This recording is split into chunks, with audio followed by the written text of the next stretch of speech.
this lesson now we will do a top stitch.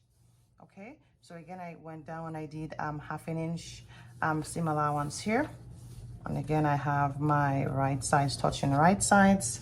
If I didn't write it in here, just gonna put it in quickly here. So right sides touching the right sides. Okay, so how we will do this now, so this under this top stitch, you would use it for bags, you would use it for you know, all depends on what project you're doing. Okay, for a lot of it's actually worked for a lot of bag projects.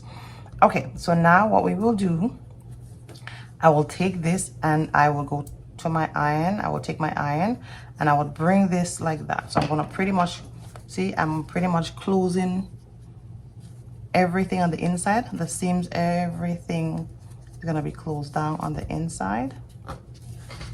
And then I'm gonna iron it down neatly. So make sure this time when you iron it down, you wanna make sure that you get these edge here really tailored. You don't want no pucker, nothing like that, okay? All right, so once this is like that, then we will go on our machine and then we will sew a stitch down. So let's go ahead and do that now. Okay, so now we're gonna be doing a top stitch. Okay, so what I'm gonna do here, I'm just gonna follow this to the edge of my presser foot, my regular presser foot, okay? That's all I'm gonna do for my top stitch.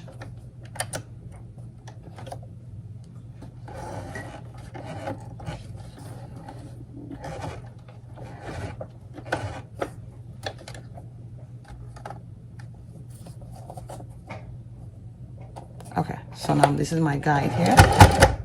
Take my time.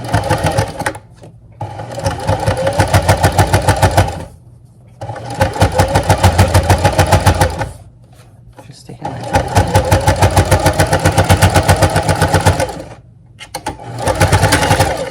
And I'm done.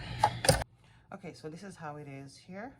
So in this case, you don't have to worry about the inside because it usually enclose a bag or it enclose something. So everything would be enclosed, so no one would actually see what goes on pretty much on the inside. Everything, the goal is the outside to make sure that everything is nice and enclosed. Usually this would be the inside of the bag and this would be the outside of the bag, but all this part would be sealing, so no one would see, of course, that part. So that's exactly how a top stitch is.